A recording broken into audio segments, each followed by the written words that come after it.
Palworld, the game touted as the Pokemon killer. A game claimed to look more like it was made by a billion-dollar company than Pokemon itself.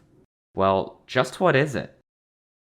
Palworld is an open-world, survival-based monster taming game. The game itself is very reminiscent of Pokemon, with many of the pals looking eerily similar to various Pokemon. The game leans on adventuring out into the open expanse and seeing what mysterious creatures, encounters, and materials await you. It has elements of Zelda, such as the sound your character makes while climbing or jumping, as well as your glide across different landscapes, along with small connections to Elden Ring's invulnerable rolling abilities, and well-placed hidden items all over the world. When playing, I personally found the world's survival mechanics to be fairly standard, with hunger that not only affects the player over time, but also affects your pals that adventure with you in the world, of whom you'll need to feed periodically. Having them fight with you seems to drive their hunger down quicker, which just makes sense. Additionally, you can become too cold or too hot, so building shelter and making sure to wear clothing appropriately suited for your location needs to be taken into account. The benefit here is it fulfills the survival mechanics a lot of people like, while also keeping it simple, which makes it pretty user-friendly for people less experienced with survival-based games.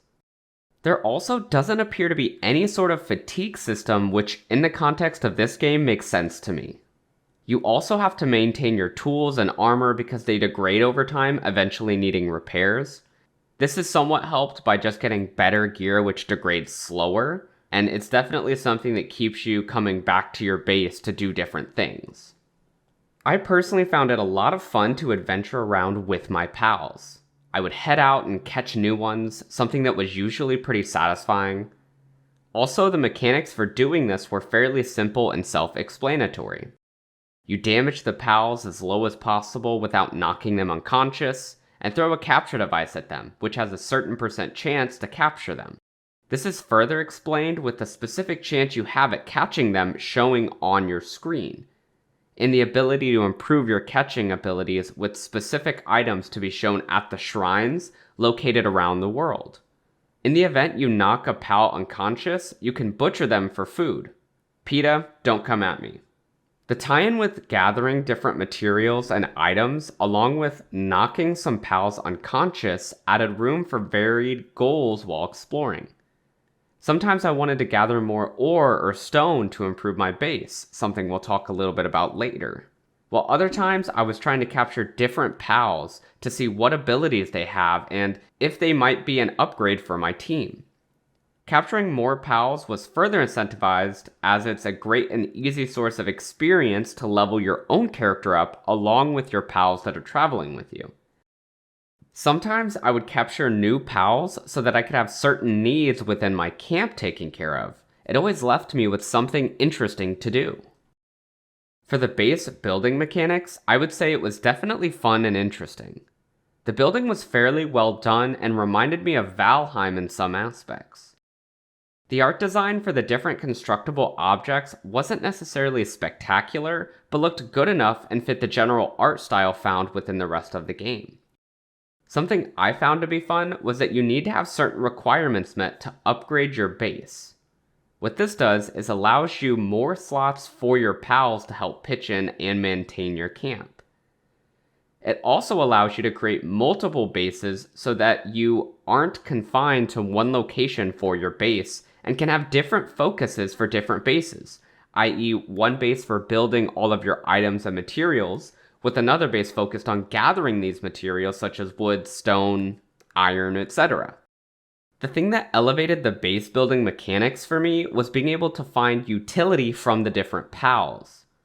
I would have some pals set to stand guard and keep watch over the camp, while others were tasked with tending to the farm or the lumber mill. Others were to pick up these gathered materials and place them into a container, so that when I return from adventuring, I have plenty of wood or stone, etc. to craft when I return. I certainly haven't found all of the different roles you can have for pals, But even so, I've found plenty so far and it's been very satisfying. Another element of the game which I think was pretty cool was that the pals are not robots. Some will slack off in your base and not be useful, which causes me to switch them out for a pal that will do the work I need. They also need to take a rest after exhausting their energy and will sleep in their bed or go unconscious entirely. They too can garnish hunger and will need to be fed, where you can set out a public eating station for them to run to, or set them up with chests that they can move their items to store them. The general items you will find and make, such as pickaxes, axes, workbenches, etc., are pretty standard for this type of genre, and I didn't see any major leaps taken in this realm. If you've already played 7 Days to Die or Minecraft or something else very similar, these aspects are pretty comparable. I don't think this is a bad thing, however, as if it's not broken, don't fix it. With this aspect of the game, I've always found the execution and feel of it to be most important, as opposed to attempting to reinvent the wheel just because. Does clicking the mouse or trigger button feel clean, concise, and satisfying is the question I always ask myself when playing these games. For this game, it's a resounding yes. I really enjoy gathering materials and find myself compelled to do it even when I don't necessarily need them, and then I'm kind of walking around with a full backpack. Something I'm going to touch on just a little bit is multiplayer. Now, I haven't actually played it, so I can't speak on the stability and different mechanics that may be added with this, but the game does include multiplayer where you can play online with friends or locally with friends. This is something that I think is super cool and definitely a nice touch for anyone who wants to experience building an entire Palworld together. Now, I'd like to touch on some of the cons I ran into while playing this game, the biggest one being fidelity issues. I had consistent periodic FPS drops, particularly when exploring more of the open world. I also had a lot of screen tearing and stutters as well. And this is coming from someone who is not super big into having perfect quality when I'm playing a game. It still was pretty noticeable throughout my entire experience. I do believe they've mentioned that they're working on fixing some of the fidelity and bug issues in the future update, so hopefully by the time that this video comes out, it'll already be fixed. Another huge issue I ran into, which was fairly frequent in my gameplay, was bugginess. I had an issue where I would try and sleep at night to get through the nighttime so it was day again, and it actually just didn't work. I slept in my bed and my character did not go through this sort of cinematic screen that takes you into the morning. I just laid there and couldn't do anything. And then I couldn't get out of bed either. It was a very interesting bug. I also had issues where pals were not identifying work to do, even if they had the correct skills for the work and I threw them directly at it, which is how you assign roles in this game. Something I also noticed about this game is that AI was not very well put together. It was probably one of the weakest aspects, which is going to affect combat, something I talk about in a little bit. I had issues with AI being unresponsive until being shot multiple times or right before I actually kill them. I had campfires that just would not work. I would have a campfire, which is how you cook. I'd have food in it, and then I couldn't actually retrieve the food no matter how many times I pressed F. I had to leave the game and come back entirely just to get the food, which thankfully was a solution and it's not the end of the world, but it did become annoying when I had it happen in different time points within my playthrough. I had different pals, whether my own or otherwise, that would glitch into the mountain and become completely uncatchable, and they would be able to still shoot me through the mountain, where I had a hard time actually killing them, unfortunately. Occasionally, I would throw one of my own pals out and he would periodically just disappear entirely and no longer interact with the fight. Or he'd still be there but would just not move and not be helpful at all.